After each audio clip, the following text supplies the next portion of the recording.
Bien bonjour everyone and welcome back to my channel. I've been away for way too long, so here I'm back with a little tip, a little trick that will give you a good chunk of resources. And I'm talking about runes. So I think you will say, hold up, I do know about runes. Now, why can you possibly teach me about runes? Yeah, you probably know about using building, research, and training runes. And once you're done launching your training, research, or building, to take an AP rune to regenerate AP. But what if you do not have an AP rune? Do you just do nothing? Well, trust me, you do want to use something, and that's the production runes. So here I have only a wood rune. Here I have a gold rune, and I will show you that the gold rune is much more valuable for some reason. Maybe I have something else here. Yeah, I don't know. But what you actually want and what is very strong is the all type of resource production. It's only a 15. Sadly, I couldn't have a 20, so I take a screen of it. Well, you know me. Let's jump right into the Excel sheet. So yeah, let's read the number together. So that's the amount of resources in a resource node on the map of level 8. So why do I put that here? Well, because I wanted to show you the ratio. You have only a third of gold in an equivalent of food node, which is not a lot. But when you go to your city buildings, well, suddenly that's the hourly production per building, by the way. The ratio is much better for gold. So that's why if you have to choose between a 15 or 20% resource production of anything that is not gold and with gold, definitely pick gold because the converted cost is much higher. So you might think, but in what case would I not want gold? Well, if you're a low spender, a kind of bit of a casual that do not have that many resources, you should be running T4 or maybe only one very strong march, but with T4. Even in that case, definitely pick the gold just because you have more converted cost. So maybe you can trade with other players. Because the ratio that is actually used is that one when you trade with players for good reasons, because that's the biggest part of resource that you're getting. But you should not sleep on that part. I mean, it's quite potent, as you will see. So yeah, what does a 50% increase does on one farm? Well, that's per hour, so that doesn't seem that much. But because you have 4 farms, 4 woodlog, or 4 everything, times 4 on a 20% rune is quite a good chunk of resources. Like on 10 hours, that's 160,000 resources. That's pretty nice, even if it's only food. But if you do have all the 4, well, you have to sum up all of that, which I did here, but I did it over 8 hours, alright? I considered for that one that everything was farms. Like, I do not produce wood, stone, or gold, I produce only farms with those ratios over here. And because the rune lasts 8 hours, well, if I just grab it and do nothing, except collecting, well, I gain slightly over 1 million of food, which is kinda nice. And I did the opposite. If I convert everything to gold, that's like getting 250,000 of gold. Just for grabbing a rune that takes you maybe 2 minutes to walk to it, 10 seconds to collect, and 4 minutes to come back. I mean, like, 500,000 gold for 5 minutes of doing not much, like watching a march. And during that time, you can kill barbarians with other marches, or I don't know, whatever. And here I calculated the amount of converted resources to food you would get over 24 hours, which, by the way, if you go in game, and that's a trick that is kind of related, if you play Spain, you have 20% resource production. So I'm not saying run Spain for your main account, but for farms, you definitely should be running Spain. I mean, all my farms are Spain. Yeah, that's a lot of resources per day.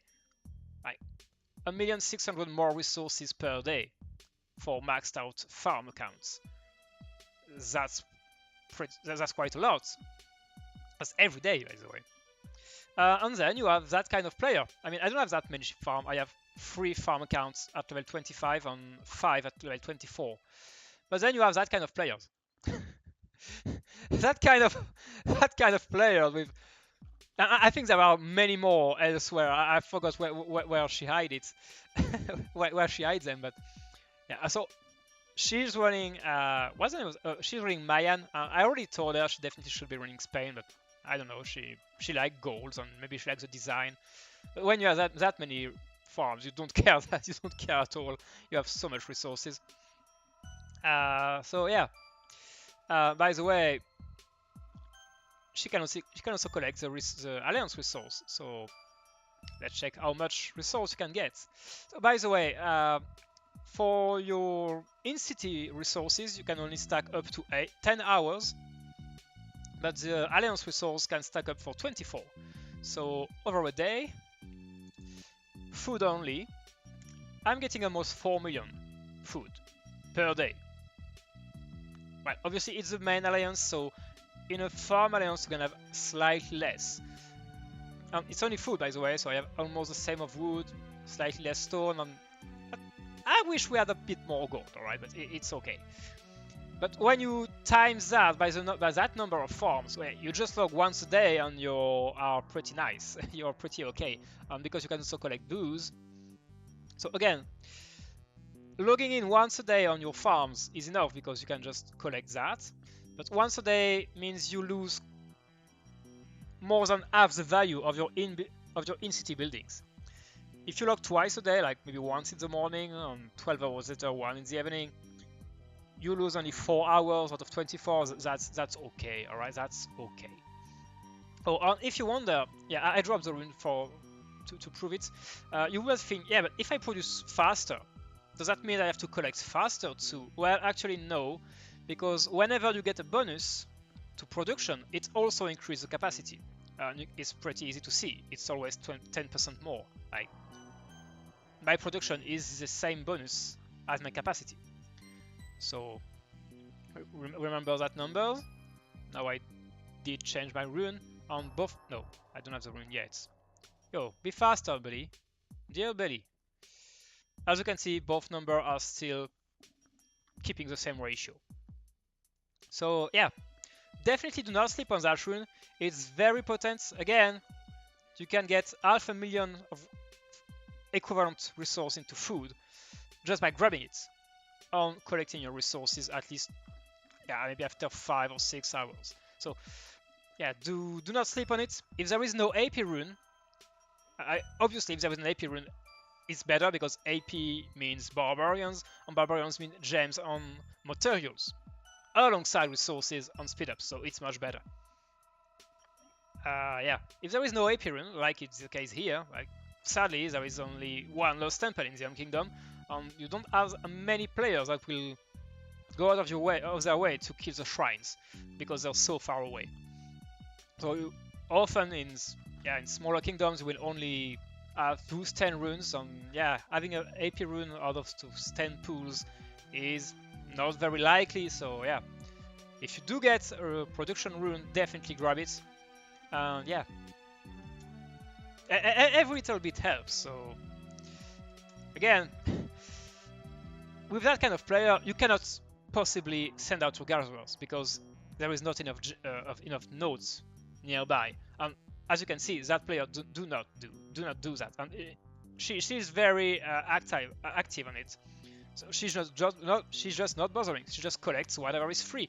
So she collects here and she collects in the city. I mean, all the nodes are free. So she's not just sleeping. She's not sending them. And it's enough. And so you can just port here. She saves a lot of TP instead of going all over the map. Like my farms are scattered a lot more. Where is it? I think they're scattered around. Where are they?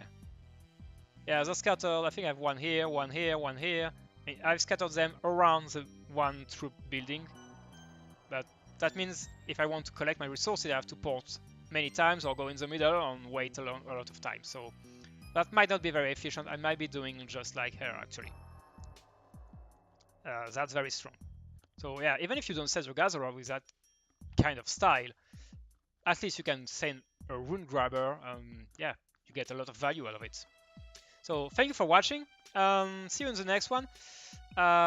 If you did learn about that, the power of that rune, definitely drop a like and yeah, at least a comment. I like to know if people did learn something, or yeah, if it was if it was worth my time. If no one learned anything, well, I basically waste 10 minutes of my life. Next video is gonna be about Queen YSG versus Queen Zhuge what's the actual difference in DPS? Because everyone say, yeah, YSG is just much more damaging. So I will try to show by how much more, if it's actually true, because that might actually not be, just because Zhuge is much more damaging than YSG by himself. So I'll just, yeah, do the maths and show you how much more damaging YSG is, if he is. Again, thank you for watching, and see you in the next one.